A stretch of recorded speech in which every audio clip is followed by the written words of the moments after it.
Ayan, hello, good evening po.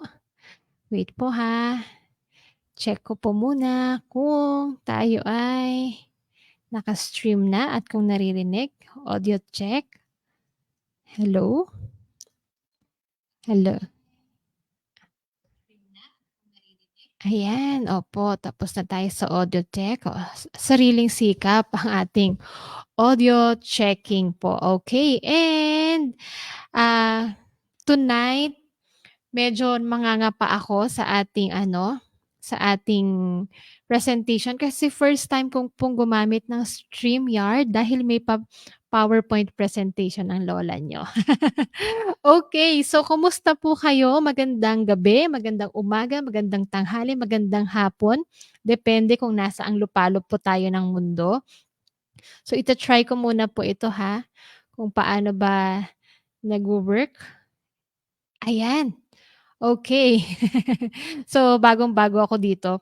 First timer po ako para sa sa paggamit ng StreamYard. Okay. So, ah, nung nakaraan po, pinag-usapan po natin yung po 'no, yung calorie deficit or yung caloric reduction, model. Okay. So, for tonight naman po, pag-usapan naman po natin yung calories out. Pero para po sa mga bagong viewers natin, magpapakilala muna po ako. Ayan, ako po si Bern Medina. Ako po ay isang registered nutritionist dietitian. Sa mga bago pong first time na makakapanood dito sa ating page, ito pong dinidiscuss natin is a series about weight gain, weight loss, na din syempre kasi bibigyan natin ng solution yung problem natin na obesity, ano po. Tapos, meron na po tayong iba't ibang mga na-discuss. Actually, hindi ko ine-expect na masyadong mahaba pala itong series na 'to kasi nag-start po tayo first week ng September kasi, obesity awareness, month siya. Tapos September, October, ay tama ba? September ba or October? October po yata. Sorry, hindi ko na matandaan. October po yata kasi November na. Ay, hindi sorry akala ko November na. Ano ba, litong-lito si Bern. Okay, sorry na. Sa September tayo nag-start tapos October nga pa lang this month. So, ano na tayo, patapos na tayo this month, mag-e-end na tayo. So, puwede nating balikan po yung ibang topics natin sa page. Pero hindi po lahat ay in the form of live, yung iba po is nag-start po tayo na na puro narrative lang tayo. Okay. So, for tonight, okay, ito yung main topic natin. Calories out or how does our body burn calories? Okay. So, eto na nga. Ayan. So, pag-uusapan natin ang calories in and calories out model. Okay. So, madalas siguro naririnig na ninyo 'no, kasi itong model na 'to ang kadalasang ginagamit ng iba't ibang weight loss regimen, okay. Tapos ang sabi po nila, ito daw calories in and calories out model na ito ay nakabase sa law of thermodynamics. So meron ba tayong mga dito, nanonood na science-based like physicists, ganyan. Okay, so baka merong mas familiar about about, ah, thermodynamics, law of thermodynamics, okay. Pero ito yon guys, kahit na po yung calories in, calories out model is nakabase sa law of thermodynamics, kailangan po nating maintindihan na yung law of thermodynamics is hindi siya applicable sa body ng tao. Kasi po, hindi tayo isolated system, okay. Meaning, hindi tayo yung law of thermodynamics is applicable lang sa isolated system with stagnant metabolism, okay. Pero yung katawan natin, tuloy-tuloy yan na constantly moving yung energy natin, okay? It's entering and leaving, okay? So hindi siya enclosed, okay? Hindi siya isolated and enclosed system, okay? So last week, nakikita po ba yung yung PowerPoint ko pala? Puwede po bang mag-comment kung nakikita yung PowerPoint ko? Okay. So, ayan, nakikita naman pala yung PowerPoint natin. Okay, sorry po ha. First timer ako sa sa anong tawag dito, sa StreamYard Studio. Kaya medyo nangangapa pa po tayo. Okay. So, asan na nga ba tayo? So last week ito nga po, diniscuss natin yung calories in, which is the first half, okay, of the model. So ito 'yon. Okay? Calories in, okay? So ayan yung pinag-usapan natin last week. Sa mga naka-miss po nun, puwede po nating balikan. Meron pong meron po tayong live last Wednesday po 'yon. Okay, so, review lang din para sa mga naka-attend. Pinag-usapan po natin, nung last week dun sa calorie deficit, pinag-usapan natin kung ano po yung mga iba't ibang epekto ng calorie deficit sa ating katawan, okay? As well as kung ano yung dalawang main na adjustment ng katawan natin once na nagka-calorie deficit po or na-identify ng katawan natin na nagka-calorie deficit po tayo, okay? At the same time, napag-usapan din natin po and i-reiterate lang natin na yes, it is possible to lose weight with calorie deficit, but it's not sustainable and it's not for long-term goals or long-term plans. Okay? So, kung mapapansin nyo, yun yung title natin last week. Is it possible to lose weight for long-term goals? Okay? Yun nga po, sa simula, maglo-lose ka ng weight with calorie deficit. Pero darating yung point na magsa-stop din yung katawan mo. Kasi hindi nga siya sustainable, gawa nga ng hindi ka isolated system. Okay? Possible siyang mangyari na tuloy-tuloy. Kung tuloy-tuloy din kontrolado lahat ng factors, no? Okay? So, kunyari, pumasok ka sa isang institution, kunyari, hindi ko sure kasi hindi pa ako nakapasok sa pero baka gano'n, possible na gano'n. Kunyari sa, school ng mga sundalo siguro o kaya pulis, possible na, mag or may isang competition ng paglu-lose ng weight. Possible na mag-apply doon 'yon habang nandun sila sa loob ng isang community na 'yon, ng isang lugar na 'yon.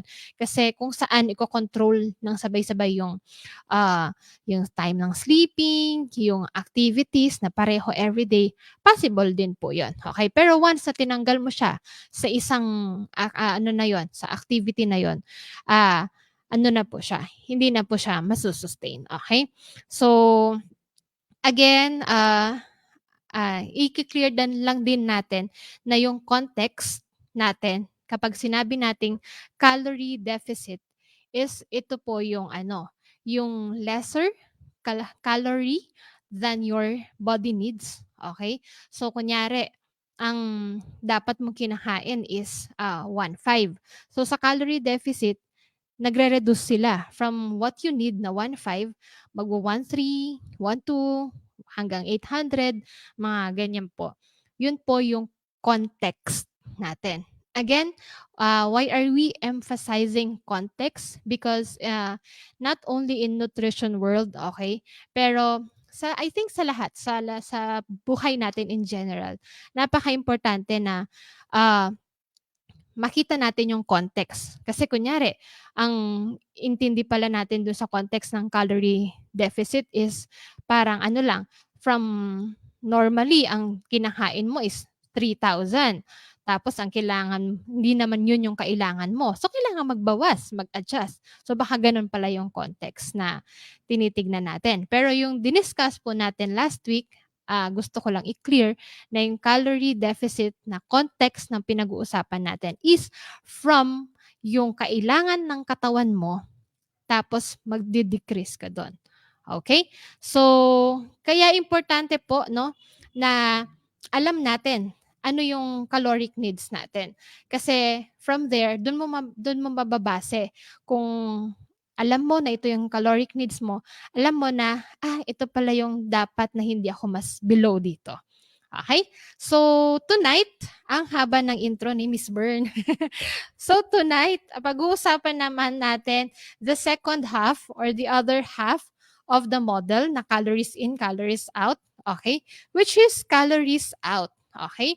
So, kung ang calories in is all about pagpasok ng energy, ng calorie sa katawan natin, yung other half ng equation is calories out o kung paano niya susunugin. Okay? Kung paano sinusunog ng katawan natin yung energy or yung calories na pinasok natin. So kung mapapansin niyo yung tanong kanina is, paano nga ba? Paano nga ba bine-burn ng katawan natin yung calories? Okay? Is it through workout? Okay? So, ayan. So, eto na. First off, bago po tayo mag-proceed 'no, ah, let's acknowledge the fact that our metabolic rate and energy balance are the foundations in changing body's composition. Okay? But we have to reiterate then and we have to emphasize pala kasi first time ko palang sabihin. We have to emphasize that there are more other important things to consider in weight loss or fat loss po, more than just calories. Okay? So, aside from aside from energy balance, okay? Ano pa kaya yung ibang factors, okay? Madaming factors po talaga na na kailangan nating i-focus and hindi lang po dun sa energy balance. Pero yun nga, ina-acknowledge natin na itong dalawa talaga, metabolic rate and energy balance ay part talaga sila para sa weight loss or pag-change ng body composition natin. Okay? So ito na. Ito na yung main star of the night. Ito na yung main topic or the star of the night. Okay?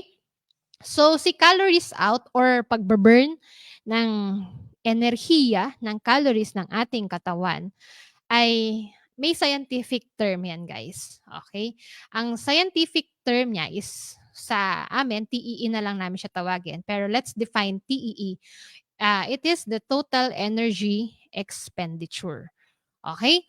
So, yung total energy expenditure in layman's term, ito na nga yung calories out or kung paano, ito yung term pertaining to pagsusunog ng katawan natin sa calories na pumapasok sa katawan natin. Okay? Okay, so ito na. We have to, we have to know that total energy expenditure or TEE is composed of our basal metabolic rate, our non-exercise activity thermogenesis, thermic effect of food, and exercise activity thermogenesis. Okay? So again, yung pagsusunog ng katawan natin or pagbe-burn, ang totality niya is yung TEE. Okay? Ibig sabihin, maraming factors, maraming paraan kung paano magsunog, okay? Ng calories ang katawan natin. At ito na nga po 'yun, BMR, NEAT, TEF at EAT. Okay, yan po yung apat na paraan ng katawan natin para makasunog siya ng enerhiya. Okay? So, iisa-isahin po natin ito. Okay? So, unahin po natin si basal metabolic rate or BMR. Ano nga po ba ang BMR? O, di ba guys, may pa-PowerPoint si Miss Bern tonight. Okay, so basal metabolic rate or BMR, ito po ay tumutukoy sa mga ginagawa natin na unconscious ka, okay? So ito yung breathing, heartbeat, brain function, circulation, and other maintenance physiologic processes. Okay? So, yung wait lang. So, yung BMR, kahit natutulog ka, kahit, nakaupo ka lang, ganyan, humihinga ka naman, 'di ba? Nagbi-beat naman yung heart mo, okey, gumagana naman yung brain mo, okey. So, nagsusunog pa rin yung katawan mo kahit wala kang ginagawa, okey? And, yung BMR ay anong tawag dito, 60 to 70% siya ng TEE, okey? So, yung TEE, ito yung kabuuan ng pagsusunog or pagbu-burn natin ng calories at may 4 na factors siya, ay may 4 na paraan siya at ang pinakamalaking nag-ano po, pinakamalaking portion ng pagsusunog ng calories natin ay galing sa BMR. Kasi 60 to 70% ng pagsusunog ay galing dito sa BMR, okey? So, Miss Bern, ano ba yung mga factors para puwede bang bumilis ang BMR ko, ganyan, okey, para mas mabilis yung pagsusunog ko, yung metabolism ko, okey. So, we have to acknowledge na maraming factors, okey? Yun yung isa sa mga binanggit ko kanina, 'di ba, na in-acknowledge natin na yung metabolism at saka yung energy balance ay malaking part ay silang dalawa yung bumubuo kung paano natin macha-change yung body composition natin. But we have to understand that there are different factors that affect these two these two main factors din po para sa body composition natin. So with respect to BMR, ano po yung mga factors? So genetics, okay? May mga tao na ano, pinanganak na mas mabilis ang kanilang BMR, okey? May mga tao na hindi na 'to tungkol sa basal metabolic rate pero makuwento ko lang. May mga tao din na, depende sa genes kung saan mapupunta yung yung fats mo, okay. Kung saan siya made-deposit usually, kung saan ka mas mabilis mag-deposit ng fat, okay. So, yun yung genetics, okay.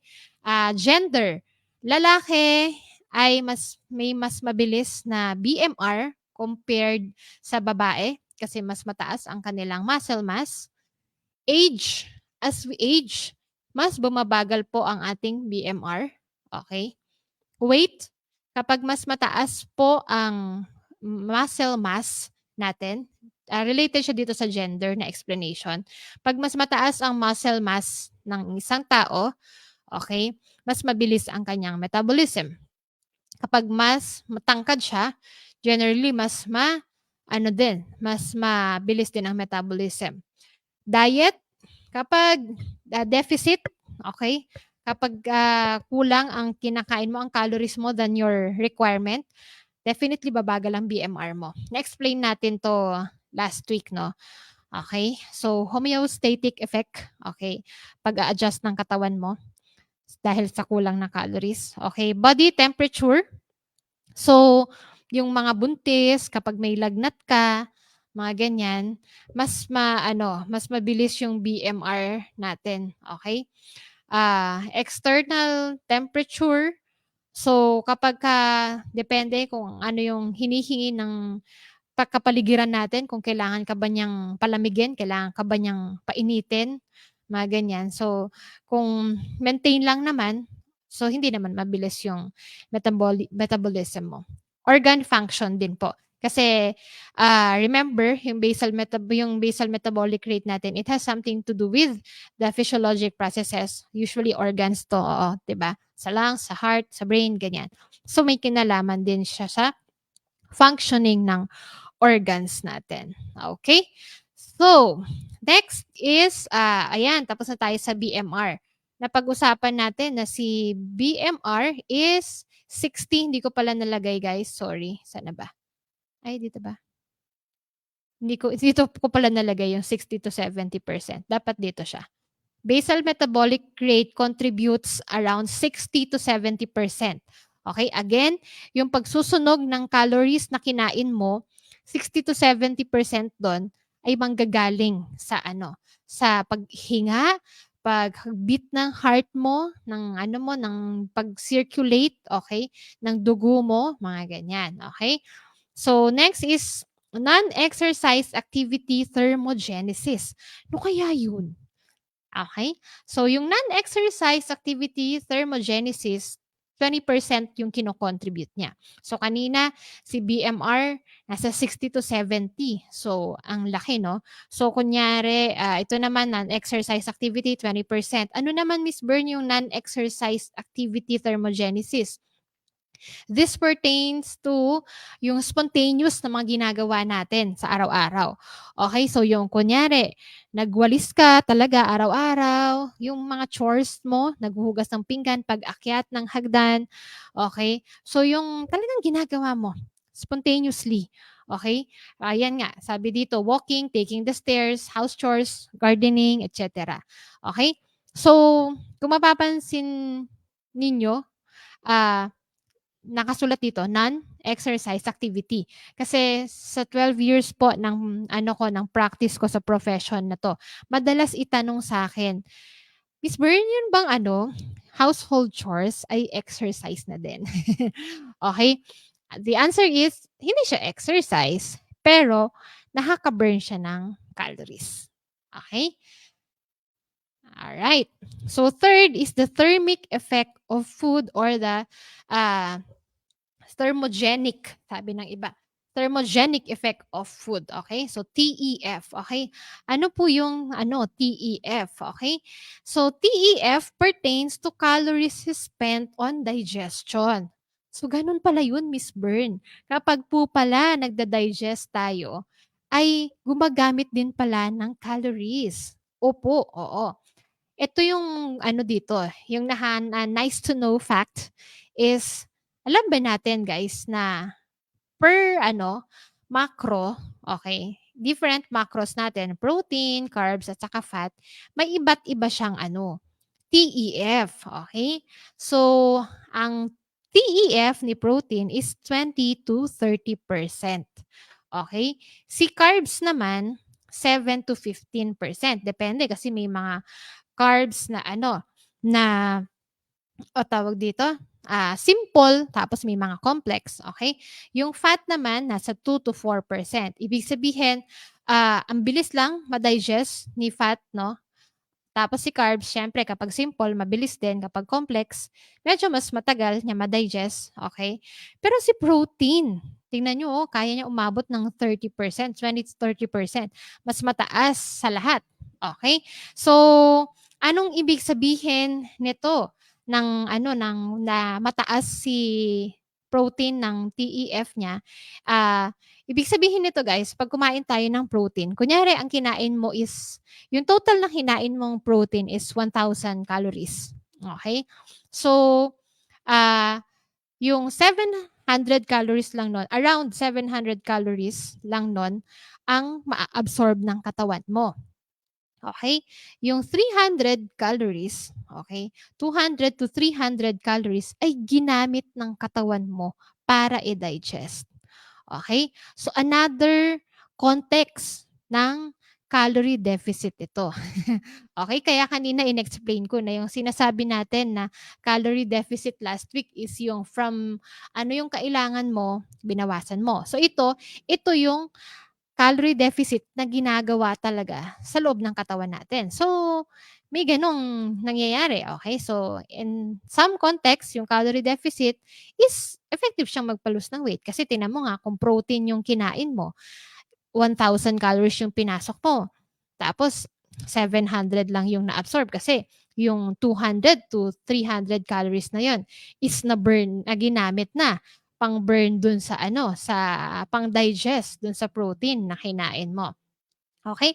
Kaya, sinasabi ng ibang studies that protein, high protein diets or not, kahit hindi high protein, kahit enough lang.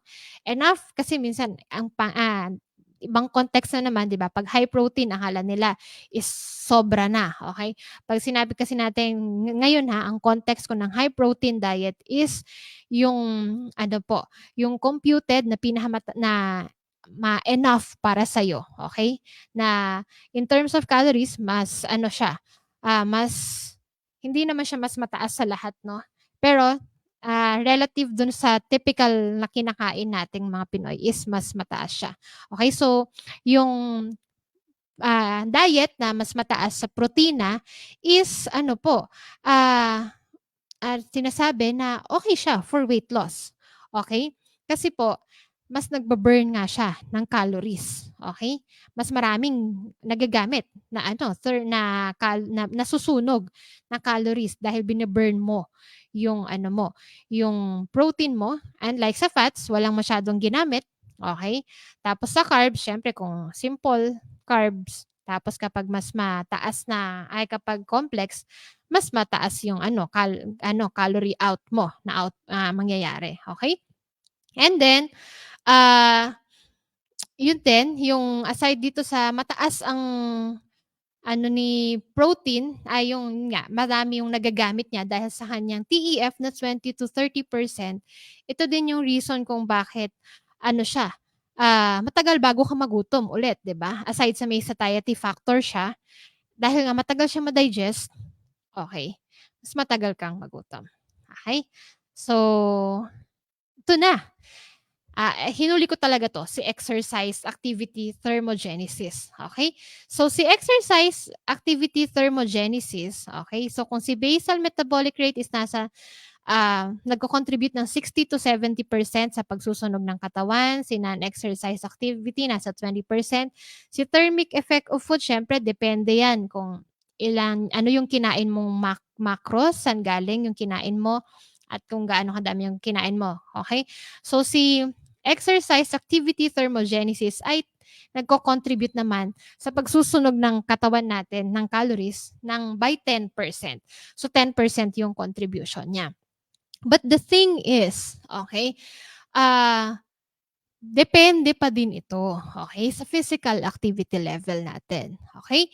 May mga tao na kunyari athlete, okay, depende rin kung ano yung tawag dito, ano yung, type ng sport mo, okey? Ano yung ginagawa mo, okey? So, puwedeng magbago 'to, okey? Yung exercise activity thermogenesis, puwedeng magbago siya, okey? So, yung definition ng EAT is calories burned during deliberate exercise, okey? Hindi yung spontaneous lang na mga activities natin, okey? So, ito ngayon yung tanong, okay?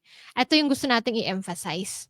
That TEE, okay, that total energy expenditure is not equal to exercise. Okay? Yun yung pinupunto ko. Yun yung point ng discussion natin ngayon. Kasi po, kadalasan, 'di ba, sasabihin nila, "Ay, kumain ako ng marami, 'di bale mag-e-exercise na lang ako ng madami." Okay. Or 'yan yung madami ding tanong sa akin, simula pa lang lalo na nung nasa Manila pa lang tayo nagwo-work dun sa isang sikat na fitness gym dati, okay. So, noon madalas madalas talaga tanungin sa akin 'yan, "Miss Bern, kapag po ba" even mga co-trainers ko, co-employees ko, 'yun yung tanong sa akin na, "Kapag ba Berns nakakain ako ng hindi masyadong maganda or cheat day or sinful," ganyan. "Kapag ba nag-workout ako ng todo-todo ay mabe-burn ko ba 'yun?" Okay. So, dahil nga po yung TEE is kaya natin pinag-usapan na maraming factors siya at yung exercise ay around 10% lang siya or sige kung feeling mo tinodo-todo mo siya, hindi naman din pa din siya lalaki kasi nga si BMR mo pa din yung, ah, pinakamalaking contributor ng iyong TEE, okay. Tanong nasusunod, yun nga, aside sa puwede ba siyang gamitin dahil nga ang konsepto or ang akala ng lahat is 'di ba, calories in or pagpasok, tapos yung kabilang side ng equation is yung paglabas or pagsunog, akala nila yung pagsusunog is akala nila exercise lahat yun, okey? Hindi clear, okey, or hindi lahat aware na 'pag sinabi nating pagsusunog, pagbu-burn ng calories ay, ah, hindi lang siya exercise, okey? Na kasama yung BMR, kasama yung, thermic effect of food, kasama yung non-exercise, thermogenics, ganyan. Thermodynamics, thermogenesis. Ano ba? Thermogenesis, okey? So, next question is, does exercise lead to weight loss? Okay. Actually, my answer is yes and no. Okay? Dun muna tayo sa no. Okay? So, no, hindi siya nagli-lead to weight loss. Kasi ang main ah, na effect ng exercise is to gain weight from your muscle mass. Okay? So, ito yun guys, no? Magandang ibang topic 'to pero sige, ano na, sana hindi kayo ma-saturate, i-discuss na natin. Kasi 'di ba, yun nga, 'pag nag-e-exercise ka, nagge-gain ka ng muscle, okay? 'Pag nagge-gain ka ng muscle, possible na mag-gain din yung ano mo, yung weight mo. Kaya ako personally, dati pa nung kahit 12 years, kahit hindi pa tayo nasa LC, dati pa lang 12 years ago, nag-start tayo sa practice natin, talagang hindi ako particular sa BMI. At lagi ko din 'tong sinasabi sa mga patients natin. Kasi kunyari yung isang lalo na sa lalaki guys, kapag sinunod natin yung BMI, tapos para i-check kung sila ba ay healthy or obese or what, ganyan. Hindi ako nagre-rely dun. Ang mas gusto kong, data is yung fat percentage or muscle mass percentage. Kaya nga dati kung nung face to face pa tayo namamasyente, may dala-dala pa talaga akong timbangan. Ta's pinapatimbang ko ganyan yung mga pasyente para makita natin kung yung weight ba is galing sa taba or galing sa muscle. Kasi kapag galing sa muscle mass yan, okey lang na mataas yung BMI niya, okey? Kasi galing naman siya sa ano, sa muscle mass, okey? Pero meron din namang kabaliktaran. Okey ay normal ang BMI, pero 'pag tinignan mo yung composition ng body niya, ang taas ng body fat and ang baba ng ano, ng muscle mass, okey? So dun sa context na yun, na sa konteksto na ikaw ay nakakapag-build ng muscles through exercise, hindi magli-lead yung exercise sa weight loss. Kasi 'pag nagbi-build ka na ng muscles, sa context na yon na nagbi-build ka ng muscles habang ikaw ay nag-e-exercise as a result of your exercise, 'pag tinignan mo sa timbangan, walang weight loss, okay? Pero don't worry kasi kapag nagbi-build ka ng muscle mass, good yun for your health. Kasi ibig sabihin, 'di ba pinag-usapan natin kanina, tataas or bibilis yung BMR mo or yung metabolism mo, okay? In that case, in that note, puwedeng maging yes din yung sagot na, does exercise lead to weight loss? Kasi sa context naman na dahil nga bumilis na yung metabolism mo, okay, mas mabilis ka ng mas marami ka ng nabu-burn, okey, na ano, na fats, okay. So, ayan, pero yun nga, ayun nga po, yung sabi ko kanina na yung, weight ay yung muscle gain is wag kang mag-alala kung nagge-gain ka at hindi ka naglo-lose ng weight. Okey, wag kang mag-alala kasi bibilis yung BMR mo at the same time, kapag bumilis yung BMR mo, ibig sabihin nagbu-burn ka while at rest. Okay. So, also, yung exercise, it can also improve insulin sensitivity as well as leptin signaling. Okay? So, in-depth discussion na naman yon. Wag muna nating pahapyawan. Pero ayun, isa yun sa mga nangyayari kapag nag-exercise ka. Okay? So, tapos na tayo sa TEE. Pero meron pa tayong isa pang i-discuss. Okay? So, ito. why should you not just focus more on calories? Okay? So ngayong nakita na natin yung equation, no? Calories in, may pumapasok na calories. Yung calories out naman, alam mo na kung paano siya lumalabas, okay? Paano siya nasusunog. Pero tungkol nga lang ba sa calories or caloric balance, okay? Or tungkol nga lang ba sa calories in, calories out, ang weight loss, ang pagme-maintain ng weight, okay? So, eto, wag tayong mag-focus sa calories kasi most weight or fat loss is explained by the type of foods that are consumed. Okay? So, ah, ayun nga, na-discuss natin kanina, i-point lang natin dito sa sinasabi nito na most weight or fat loss is explained by the type. Nasa uri siya, okay, ng calories, hindi lang sa calorie in, calorie out. So, depende pa din sa uri. So, type. Sabi ko nga dati pa, no? Mas magandang mag-focus muna tayo sa, sa quality ng kinakain natin. Huwag munang mag-focus dun sa, ay, Miss Bern, ang taas ito sa calories. Karamihan kasi. Ganun yung mga clients ko. Miss Bern, ilang calories yung ganito?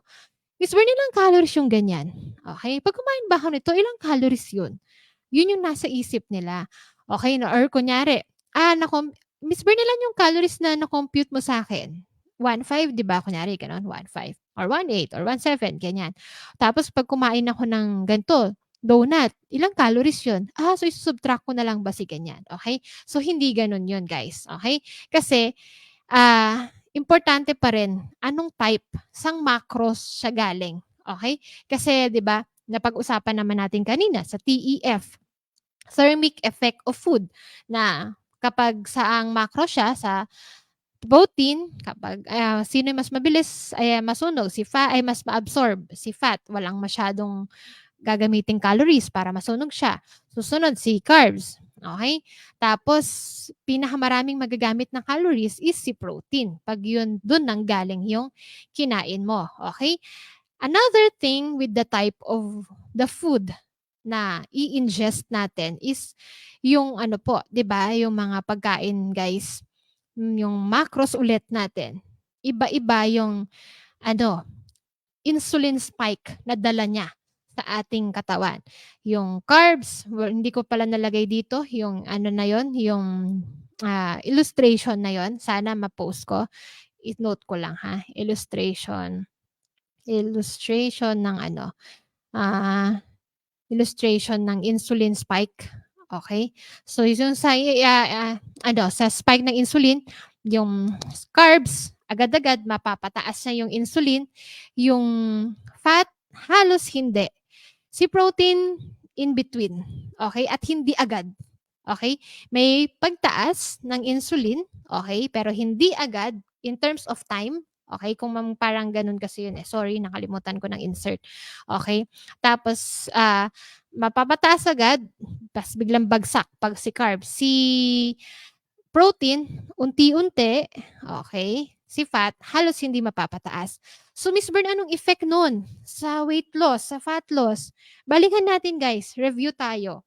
Kaya ito, hinihimay natin isa-isa. 'Di ba? Meron tayong discussion about insulin. Si insulin ay isang hormone na siya yung nagsasabi kung stop ang fat burning or go.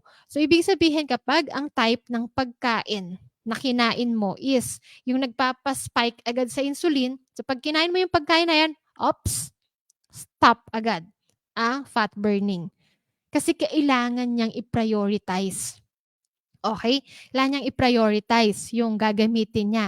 This is the reason then why sinasabi na bakit merong mga merong mga nagsasabi na priority or ang hindi priority bakit ito yung mas ano nga ba yung tanong ni Sir FlexFit last time?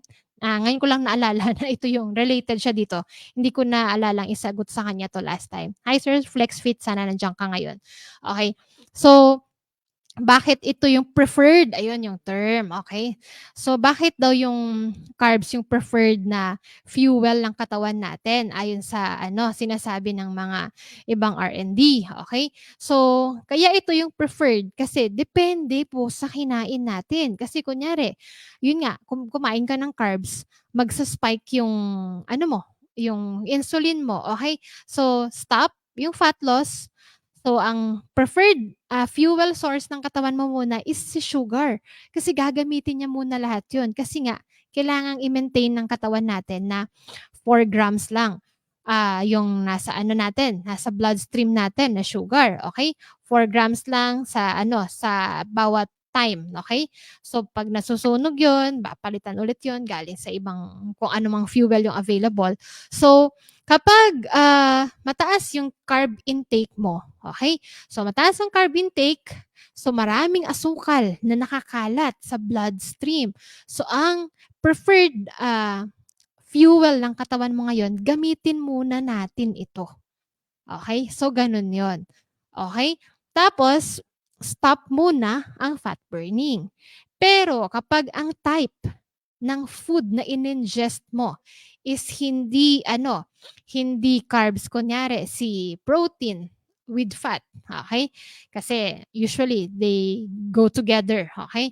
So, pagka ang kinain mo is meat, okay. 'Pag meat, hindi agad-agad magsa-spike yung ating blood sugar, yung insulin mo hindi magsa-spike, okay. So, unti-unti lang, okay.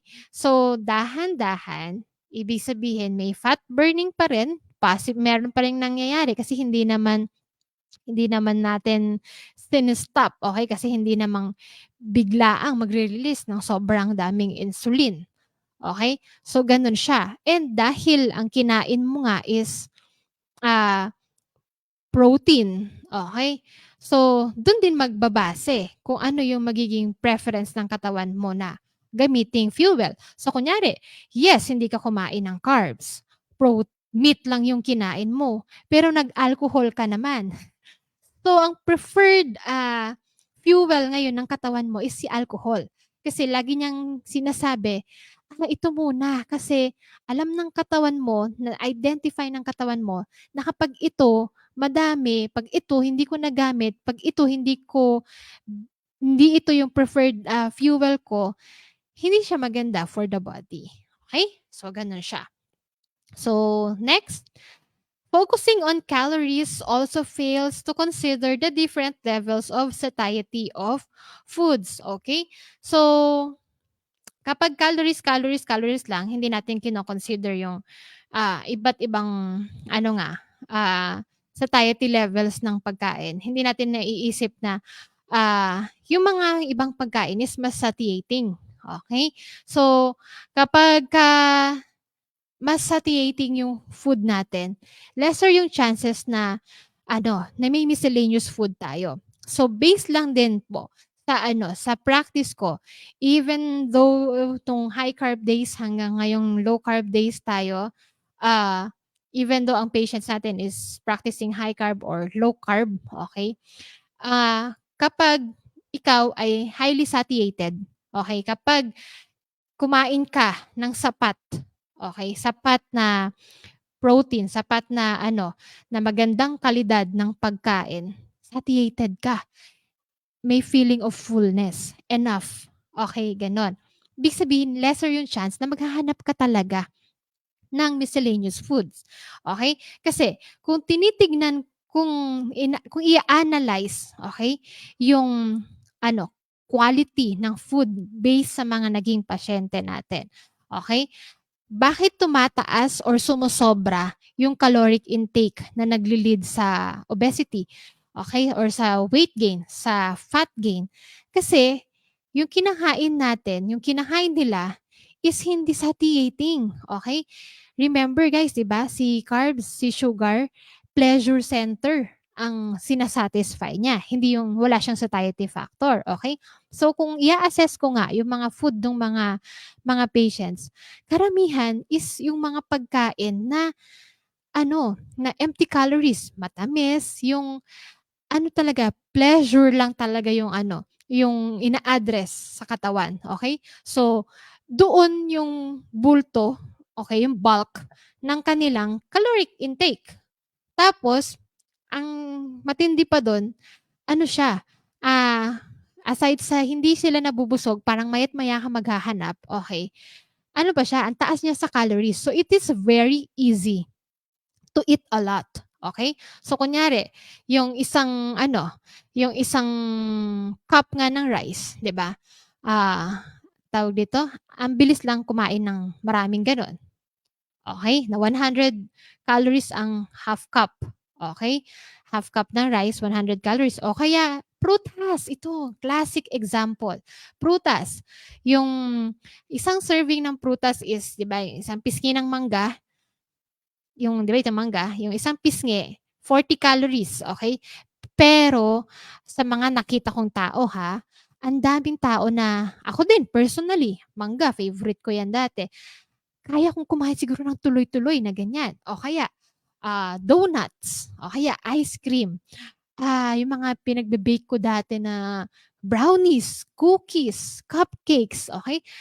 Ang bilis lang guys kumain kahit iupo mo tapos lalo na kung unconscious eating 'yan, nanonood ka ng TV, chips, may soft drinks ka pa, okay, alat nung chips, tamis nung soft drinks mo or juice, ganyan, ang bilis. Unlike kapag ang kinain mo is satiating na food, okay? So ito yung ano 'no, ang gandang tignan kasi, ah mare-realize mo 'pag in-apply mo sa sarili mo na kapag ang kinain mo is yung mga, lesser ano na, lesser sweets, lesser sugar, yung talagang satiating which is, protein at saka fats, ramdam mo kaagad na busog ka. Okay, tas mas matagal bago ka magutom. At the same time, nung Saturday na pag-usapan din natin sa ating live, yung protein leverage hypothesis na nakikita ko rin na isang factor kung bakit hindi tayo nabubusog. Kasi 'di ba guys, yung protein leverage hypothesis, sinasabi niya na yung body natin na-identify niya 'pag hindi pa enough yung protein na kinain mo. Okay? And based nga din sa practice ko, ang daming Pinoy, hindi lang sa practice ko ng mga pasyente ko, sa mga madalas kong nakakausap, sa mga nakikita ko sa groups ngayon na mga ano, LC groups, mga ganyan, okay, na hindi enough yung protein. So hangga't hindi enough yung protein, hangga't hindi na provide yung amino acids na kailangan ng katawan mo, okay, yung katawan mo, paulit-ulit yung sasabihin sa'yo, "Burn, gutom ka pa." Eat more. Pero hindi niya kayang i-signal na eat more protein. Okay? So, ayun. So, third is, yun nga, ultra-processed foods have been found to override the body's satiety signals and dysregulate leptin. O, napag-usapan na rin natin to guys. Si leptin, siya yung, ano po, satiety hormone.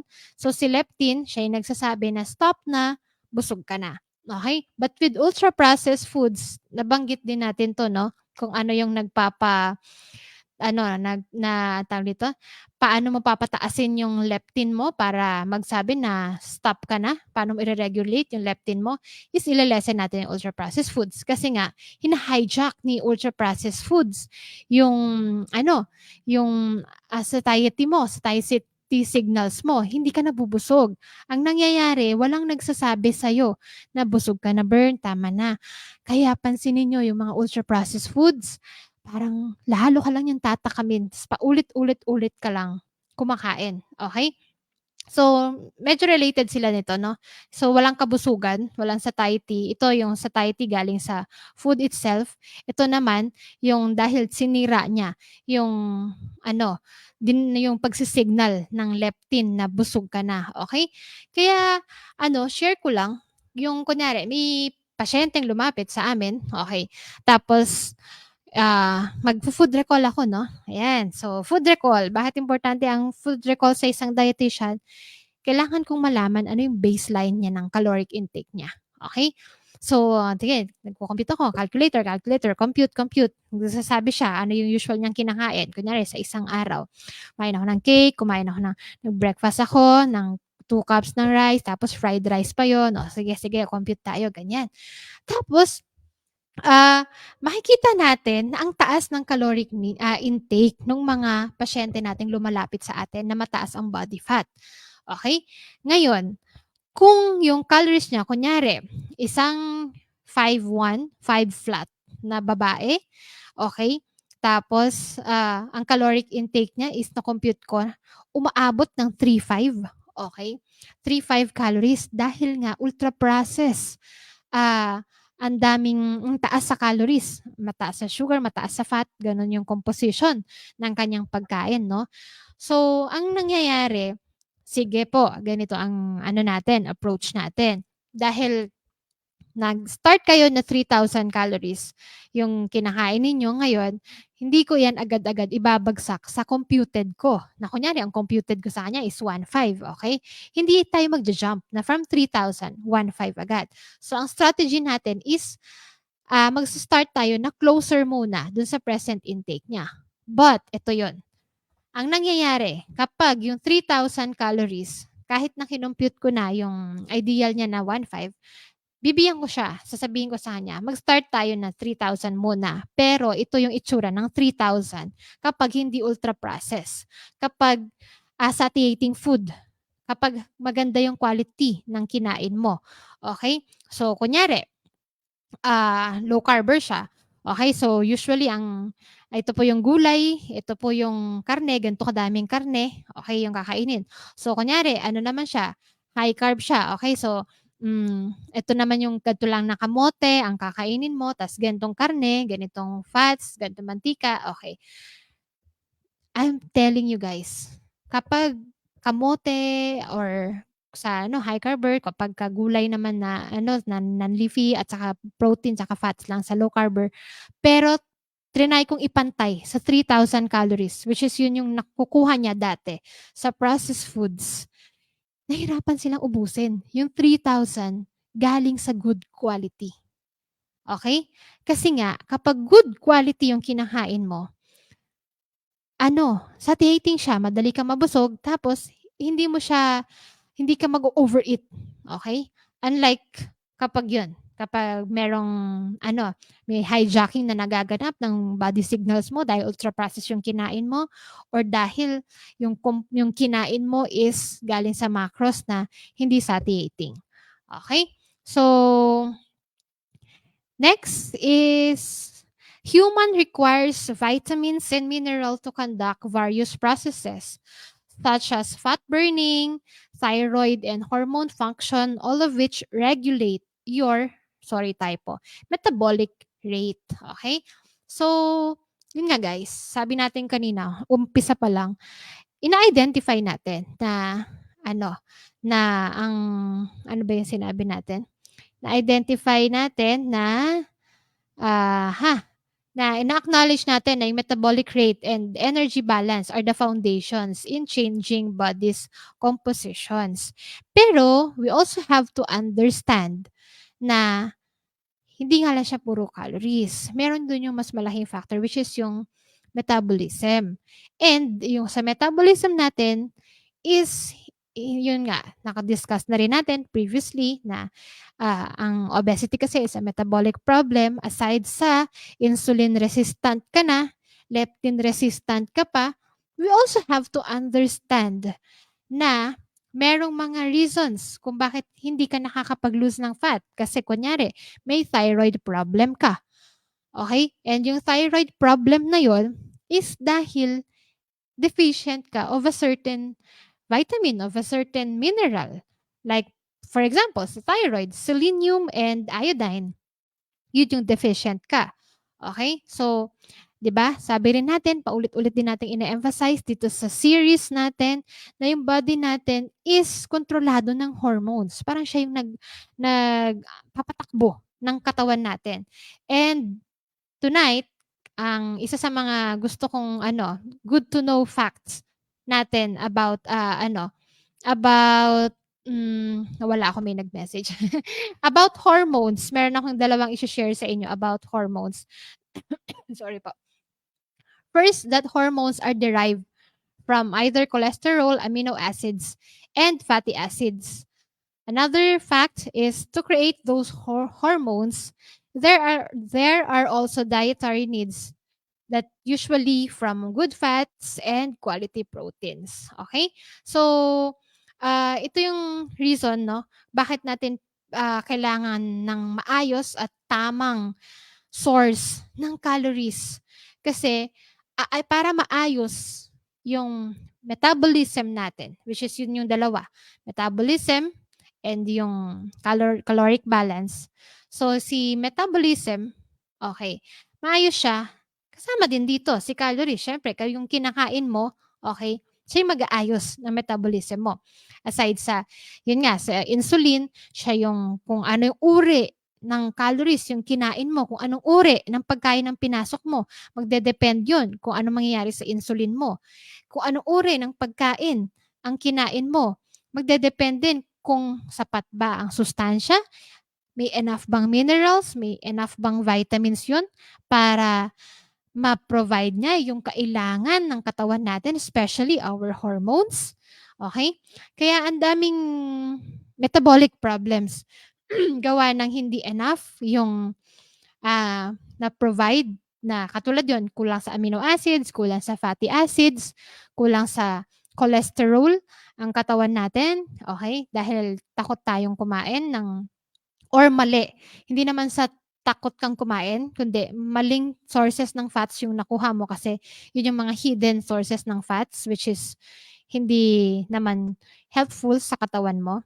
Okay? So, let's focus on quality of calories of food. Okay? And then, dito rin papasok yung sinasabi natin sa AHA team with Doc Mike, with Doc Fee, at ako, like ko din sinasabi sa mga pasyente na importante guys, no, na alamin natin yung bioavailability ng pagkain. So, piliin natin yung mga pagkaing high biologic value or yung kuha natin agad yung sustansya. Okay? So, nakikita nyo na rin siguro to sa ibang post ko. Like, kunyari, yung sustansya, yung iron, kunyari.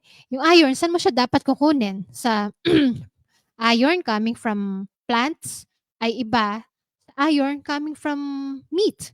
Kasi yung galing sa meat is readily absorbable.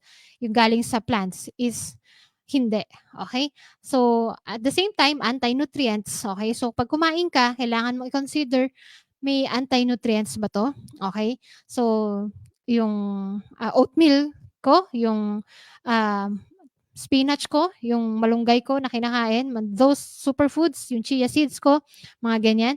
Okay ba talaga to? Parang ganyan. Ah, what if yung mga kinakain pala na yon is, ayun nga, kumain ka ng malunggay kasi, oh, it's high in calcium, high in iron, mga ganyan, blah, blah, blah. Pero, yun pala, dahil may oxalate siya, nakipag-bind siya, kinuha lang din niya yung, ano, yung calcium ng, ng galing sa ibang mga pagkain mo, okay? Tapos, nag-form pa siya ng calcium oxalate crystal, namuo pa siya sa kung saang parte ng katawan mo, bumara siya sa utak mo, nagkaroon ka ng Alzheimer, bumara siya sa kidney mo, nagkaroon ka ng kidney stones. Okay? So, kailangan natin i-consider lahat yon when we are talking about the quality of our food or kung ano yung sources ng food natin. And also, if yung sources ba natin is magkukos ng inflammation sa katawan natin or not, ano pa, ah, magkukos ba to ng gut problem? Is it healthy for our gut? Kasi it all starts with the gut. Okay? Ang dami kong gustong i-share. Ang dami kong gustong i-explain. So, it all starts with the gut. Kasi kung nasira na yung gut natin, kahit anong dami nung kinakain mo, hindi naman yan na-absorb kasi leaky gut, may butas na yung yung gut mo, hindi na niya na-absorb. Ganyan. Okay? So, madami pa tayong pag-uusapan sa susunod. And sorry ang tagal, mag-iisang oras na pala ako nagsasalita. Mabilis na lang ito. Ito na, last part na to ng slides.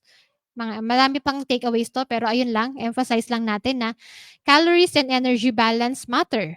but we should also focus on improving the body's overall metabolic health, in which weight loss and fat burning become an easier thing to achieve.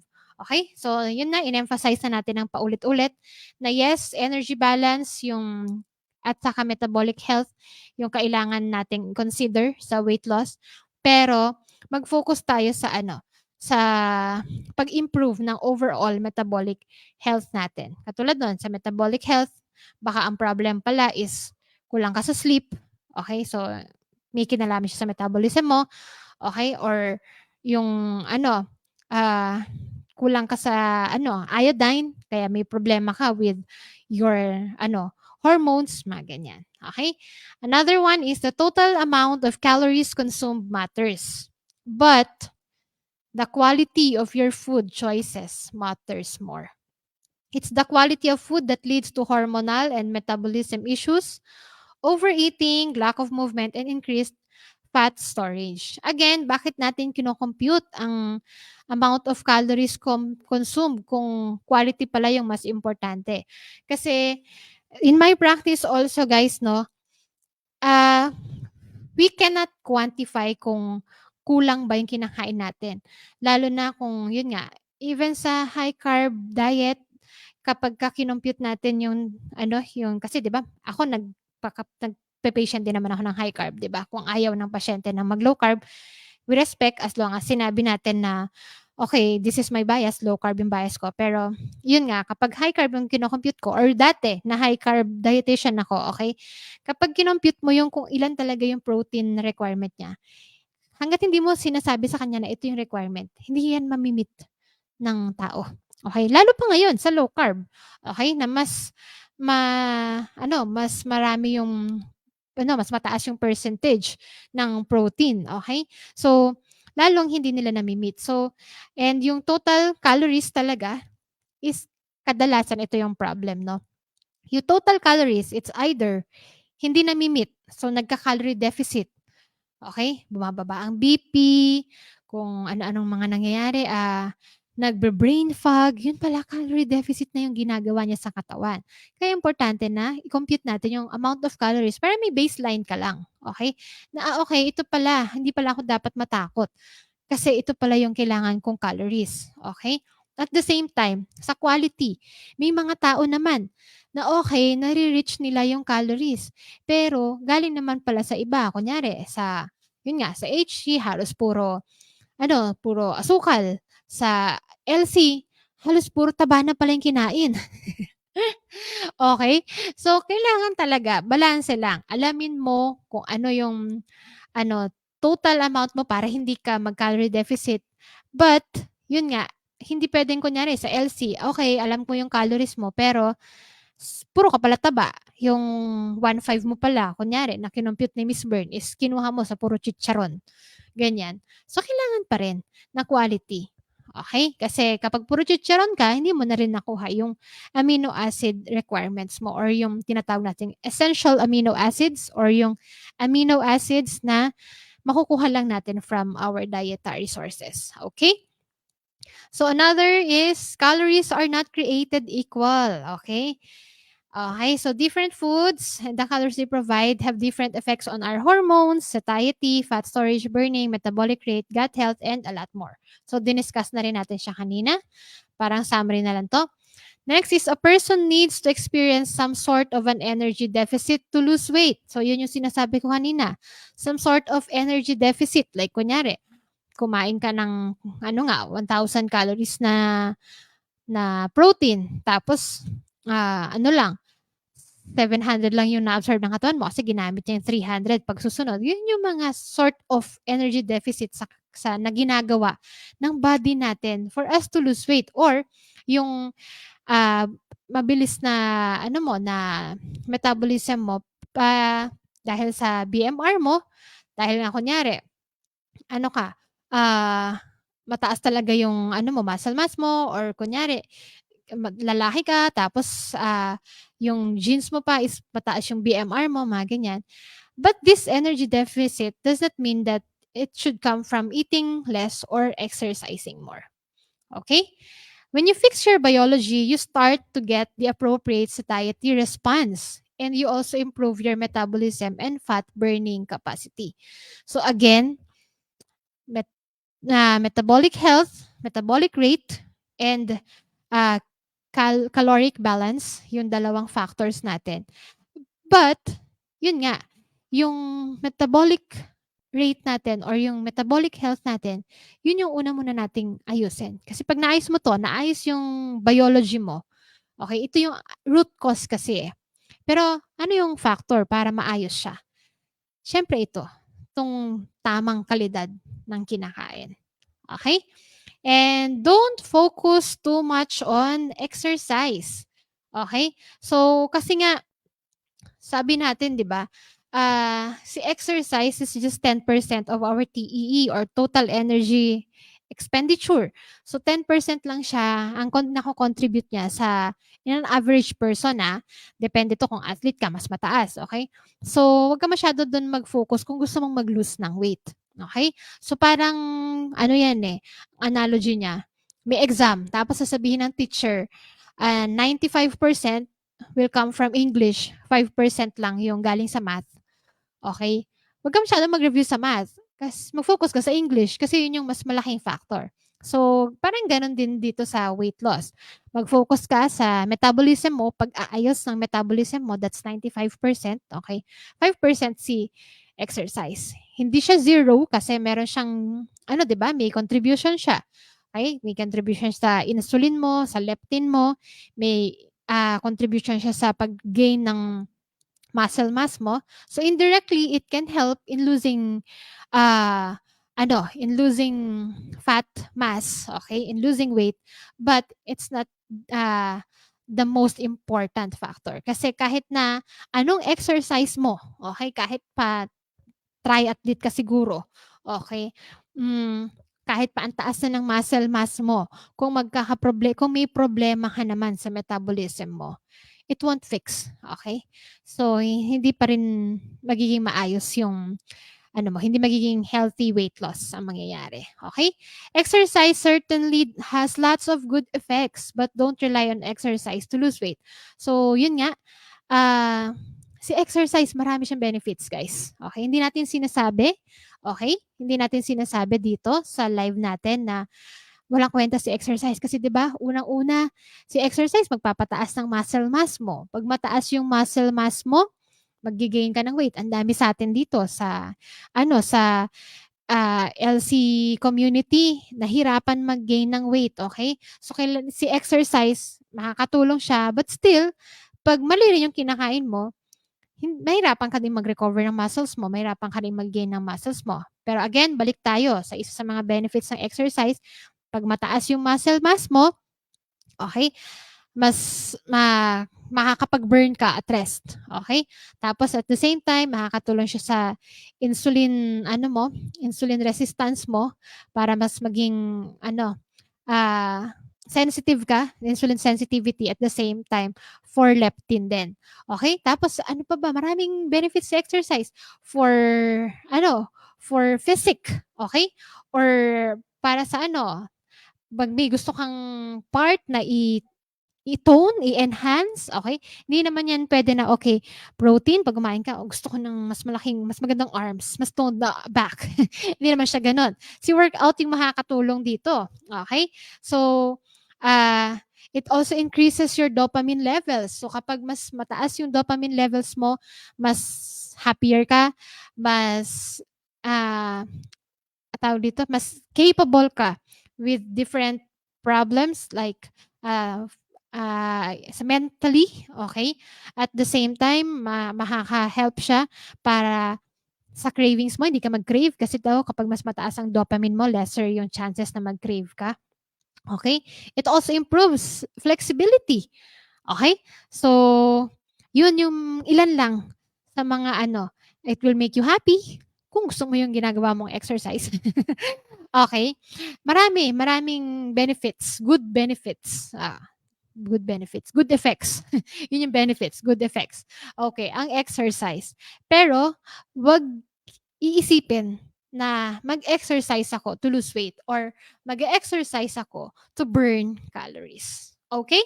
So, Thank you so much. Again guys, para sa hindi pa po nakakakilala sa akin, ako po si Bern Medina, registered nutritionist dietitian.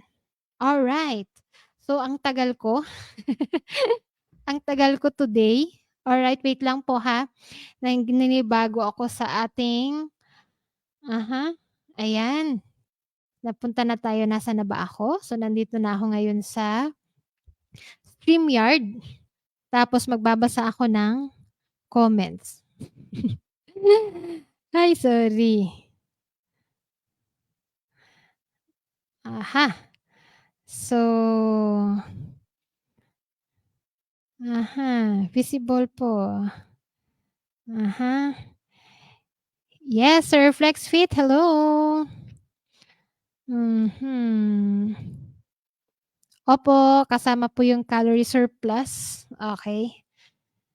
Yung excess calories. So, yung calorie surplus, iba-iba din po yung ano, daming comment ni Sir FlexFit. Ulitin natin isa-isa ha. Nakikinig daw siya, nasa gym siya. Tapos long term, possible with adherence. Yes, kung nakokontrol mo lahat ng factors, pwede. Pwedeng maging effective si ano, si calorie in, calorie out. Pero, ah, take note din yung metabolic health mo. Okay? Aside doon. Kasi kunyari, yun, let's assume na metabolically okay ka, okay yung genes mo, okay, tapos lahat is controlled mo, okay? Possible na mangyari yon, okay? Sa CAICO or calories in, calories out, kasali rin ba ang caloric surplus, right? Yes po, yung overfeeding, kung tinatawag natin, or yung extra calories, and iba-iba rin ang response ng katawan natin with ano, caloric response, okay? So, ito sana i-discuss pa natin next week kasi doon na tayo sa solution next week about ano, about ano na nga bang solusyon sa weight loss, okay, sa obesity. Bigyan na natin ng solusyon, okay? Ang haba na ng discussion mo, Miss Bern. Okay? Pero yun nga, yung isa sa mga sagot natin doon na sabi ni Sir FlexFit, kasali rin ang caloric surplus dun sa KAICO. Yes po, kasi hindi lang siya less calories burning fat, parang gano'n. Kapag more fat, okay, more calories ang pumasok, ano magiging effect sa katawan? Iba-iba rin, okay, iba-iba depende sa genes, okay, depende sa metabolic health ng tao. Okay, and mas i-discuss po natin 'yan next week. Okay, wag nating i-preempt yung discussion natin next week. Okay, good evening po, sir. Ay, may ganito pala, sorry naman. May ganito pala. Oh, 'di ba, may pa ganyan. Okey, alright. May pa gano'n pala ang ano, ang StreamYard. Sorry na guys, first time, first timer. Okay, good evening po, Sir AJ Beltran. I love this. Ang alin po? Okay. Hi, ma'am. Sure. Japanese ba yan? Chinese? Ma'am Evelyn Divina, good evening. Does exercise lead to weight loss? I think still depends on many factors, but it could. Yes. Opo. Yung sana na ano ko kanina 'no, sana nasagot natin kanina na yes, it can still lead to weight loss. Marami ang factors lalo na kung at hindi lang factors, ah depende rin sa context, okay, nung ano natin kung ano yung yun nga sa factors like kung ano talaga yung physical activity mo, kung ano yung metabolic health mo is a very great factor po, okay, sa pagbe-burn at yun nga kung mataas yung ano mo, yung muscle mass mo, 'di ba nga tataas din yung BMR mo, okay, so it could also help to lose weight. Pero let's term it as to lose fat kasi ayaw natin na mag-lead tayo ng yes, sa ibang context it will lead to weight loss kung kung muscle loss ito, puwede rin kung hindi maganda yung kain mo, kung hindi tama yung kain mo. Puwede ka ring mag-muscle loss. Still weight loss, pero it's not the optimum weight loss, okey? Aha. Ano daw ba ito? Sa pag-live mo po daming na anong beer? Anong burn, okey, na-burn na. Kasi nagwo-workout yata si sir kanina. Okey, tinag si Ma'am Jamaica. Okey, nag-tag ulit. Thank you so much Ma'am Jamaica. Lagi tayong pinagta-tag ni Ma'am Jamaica ng mga tao 'no. Hmm, pasuyo na rin Ma'am Jamaica sa ibang groups, pa-share. Good evening Ma'am Emily Jika. Okey. Watching with you. Okey, ta's si Ma'am Jamaica meron pa ulit siyang mga tina-tag, okey. Yung combo ng high sugar, high fat, high sodium, kaboom. Yes, I agree. With the combo ng high sugar, high fat, yung high sodium, oo. Pero yung high sodium, next time meron tayong in-depth na discussion diyan kung, ano nga ba, bad ba si high sodium, si sodium? Okey, so susunod pag-usapan natin 'yan kung bakit nga ba siya bakit nga ba siya walang halo, okey, or bakit nga ba siya dini-demonize, okey. So pag-usapan din natin 'yan next time. Dami kong gustong i-discuss sa inyo guys. Dami kong kailangan pang i-share sa inyo, okey. Pero 'yun nga, high sugar plus high fat, ano talaga, magli-lead talaga siya sa 'di ba, quality. Okey, so usually yung mga isipin mo ice cream, fat plus sugar, cakes, fat plus sugar, ganyan 'di ba? So next, take control of your plate, Sir Ivan. Yes, very nice. Okey. How to add more weight, underweight po. Okay, so ngayon dahil ang usapan po natin is, gaining, hindi ko muna po sasagutin 'to, Mami Dulce. Okay. So next, Ma'am Bern, sana ma-discuss mo din ang solusyon sa weight gain. Yes po, kasi maraming nag-aabang. Opo, opo. Kailangan lang po talaga nating tapusin yung weight loss 'no. Okay. So no, haha. I mean sa pag-talk niyo sa live niyo, now ang daming calories burn, is it neat?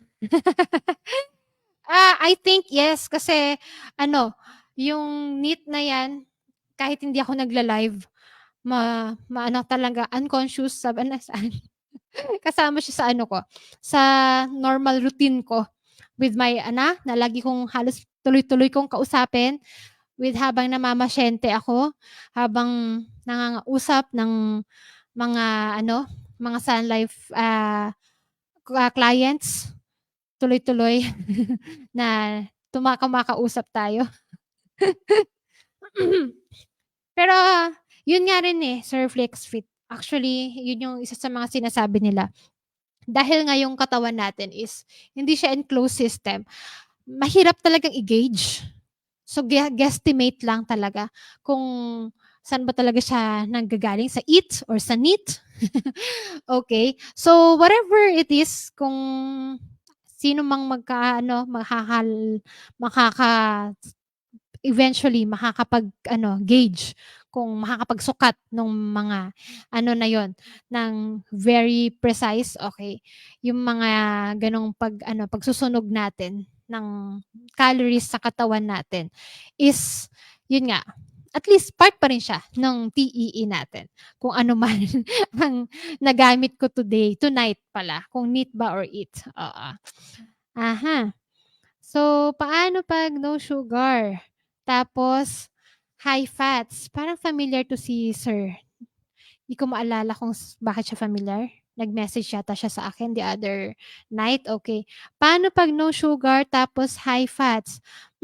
Depende pa rin po kung gaano ka-high. Okay. Kasi yun yung sinasabi ko po kanina na kahit wala kang sugar, okay, tapos maraming factors, 'di ba nga yun yung, lagi nating paulit-ulit sinasabi, kaya yung mga ganitong tanong is kaya din individualized at personalized ang diet. Kaya din bago kayo magpa-nutrition counseling with me, kailangan din kayong i-check up ni Doc Fee or ni Doc Mike. Kasi po, kailangan maa-assess lahat ang kabuuan, okay.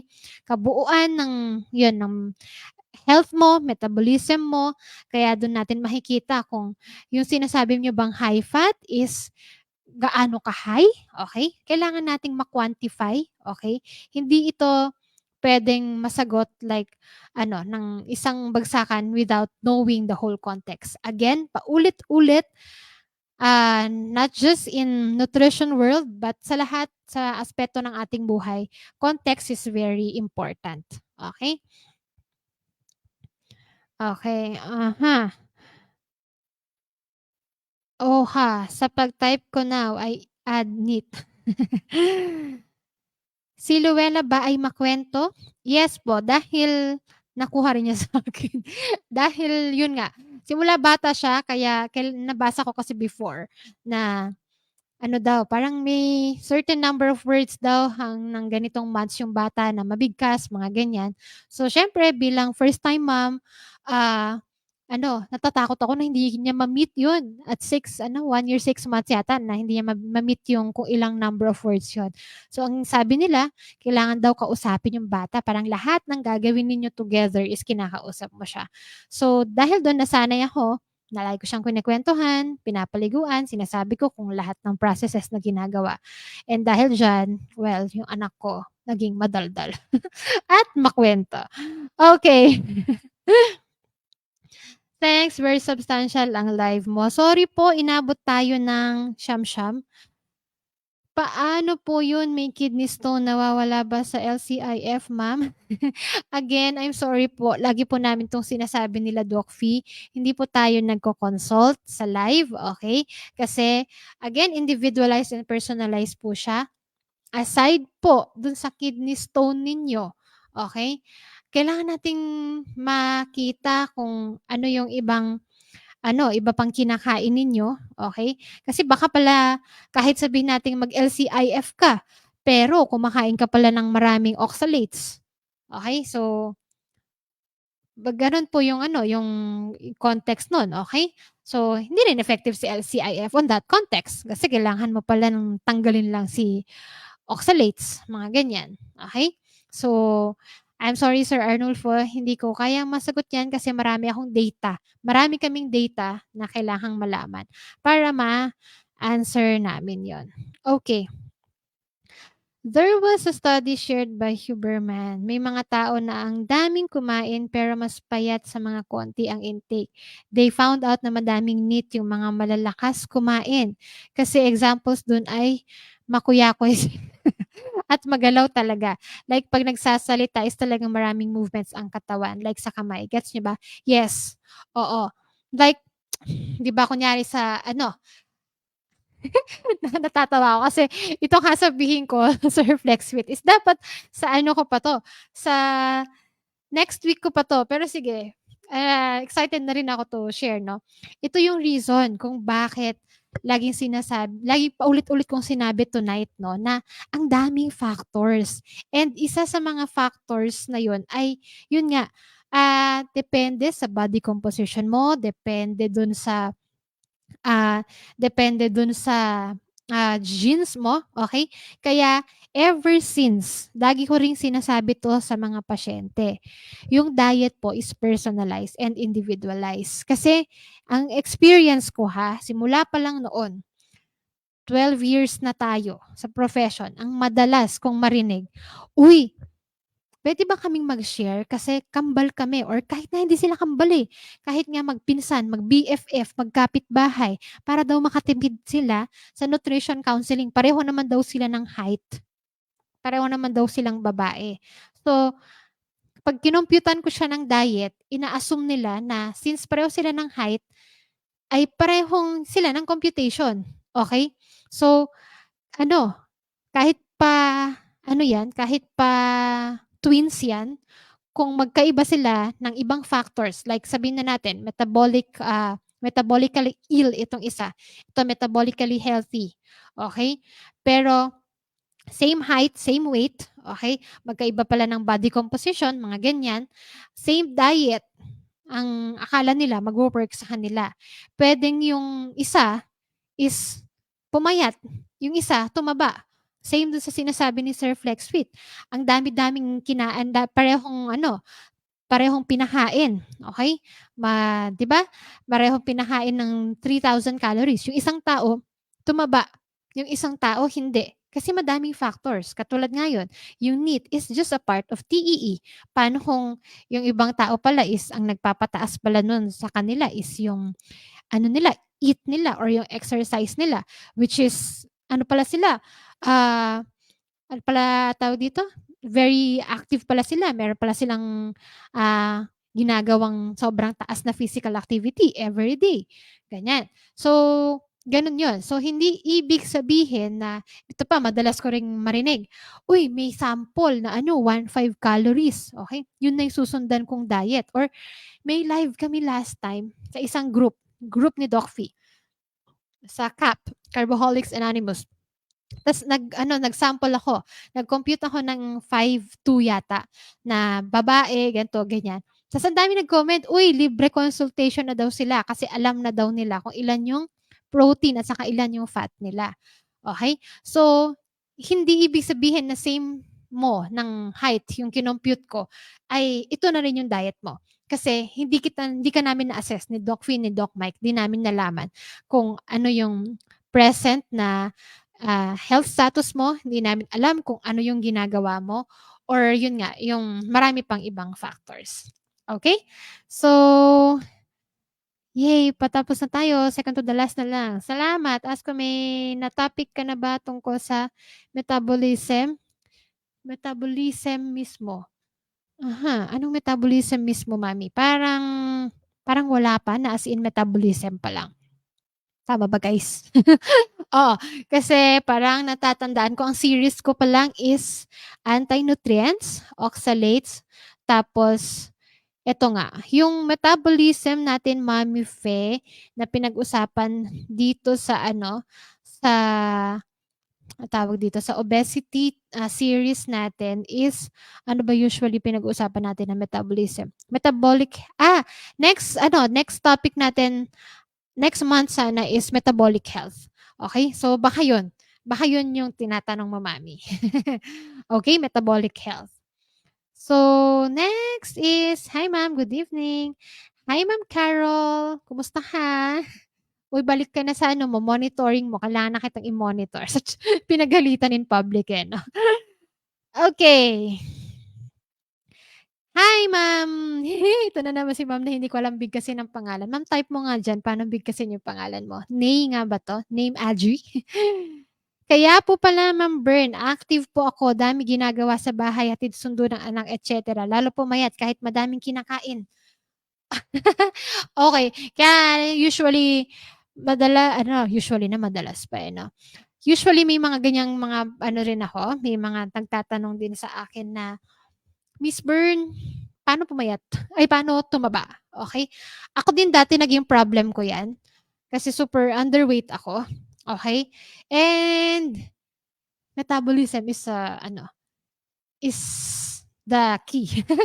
Okay? So, kaya yun din, kailangan kapag weight gain si client, kung mapapansin ninyo, si Mami Fe, ayan, isa yan sa mga naging patients namin na weight gain. Oo. Ano tawag dito? Kung mapapansin ninyo sa mga patients natin na lumapit na weight gain ang focus, no, hindi sabi namin kahit hindi pala weight gain, kahit ibang concern. Lagi sinasabi nila Doc, nila Doc Mike na ito yung ideal. Pag kinompute namin, ito yung dapat mong kakainin. But still, kailangan nating makita how your body responds with it. Okay? So, ayun. Kaya, minsan, sa first 5 days, di ba ang short nun? 5 days lang na magkasama kayo. Tapos, pag hindi na nagpa-continue ng monitoring, okay? Or hindi na bumalik in 3 months, ang hirap po. Tapos, sasabihin na, ay, hindi naman effective yung diet ko, ganyan. Kasi ang dami po natin kailangang ayusin. Like, marami po sa mga pasyente rin namin na ang problem is weight gain. Kaya sila may weight gain kasi may problem sila with the gut. Ay, weight loss pala. Kaya sila tuloy-tuloy naglo-lose ng weight. Kahit nag-enroll na daw sila sa ibang coaches natin ng ganito, ng ganyan, ng training. Kasi hindi pa naaayos, hindi pa nahi-heal yung root cause, okay? Or the ultimate cause, okay?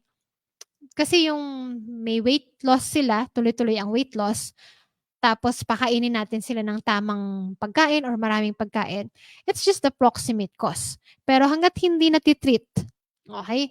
Hangga't hindi nati-treat yung ultimate cause na gut issue pala siya, na hindi na-absorb ng katawan mo yung ganito, yung ganyan, hindi natin yun agad-agad mahi-heal.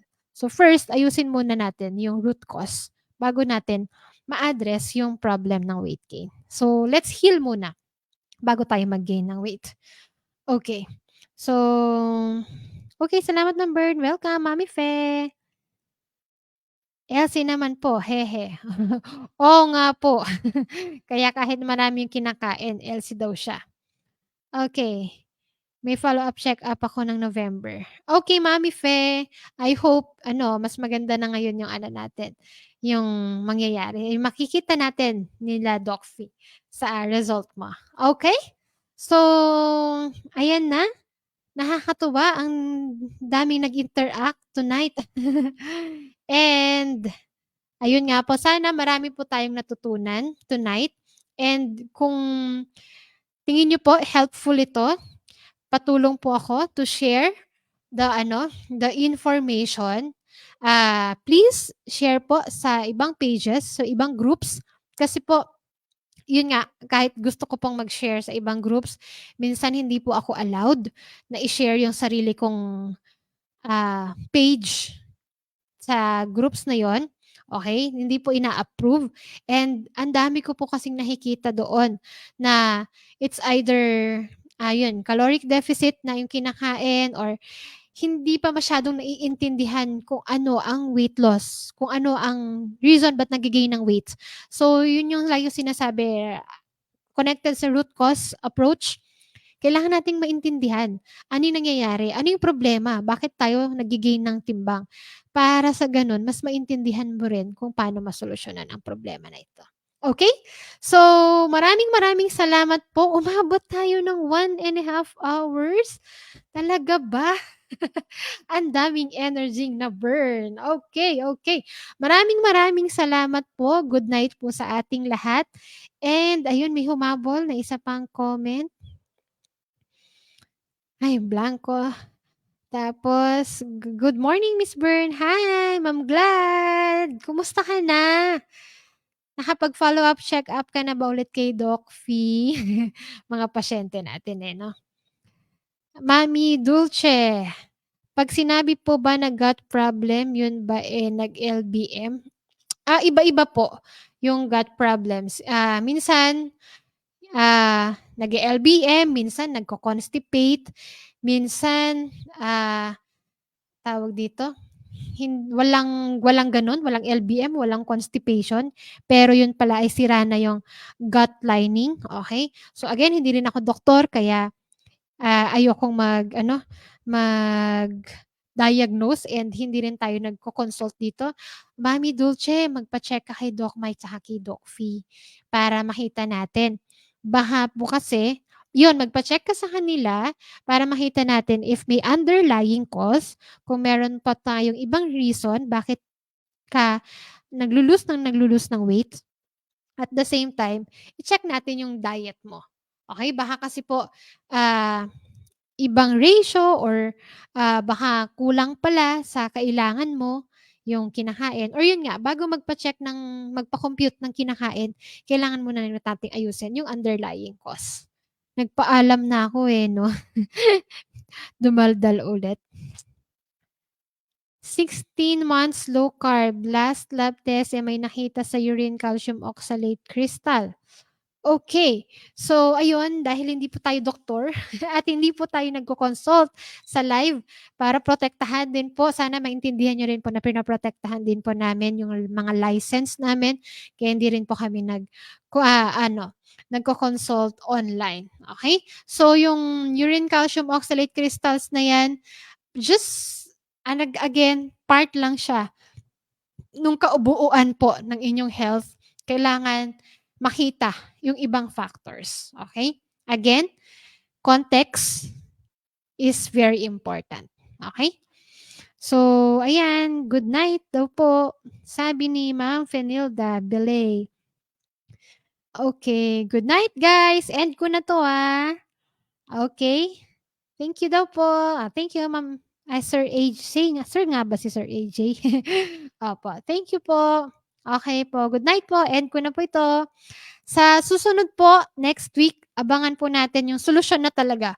Okay? Solusyon na, na-discuss na natin kung ano yung factors para mas maintindihan ang weight loss. So, ano na talaga yung solutions. See you next week. Okay, at see you din po sa mga susunod pa nating mga live sa kwentuhan at saka sa workout natin sa linggo. Okay po. Good night po.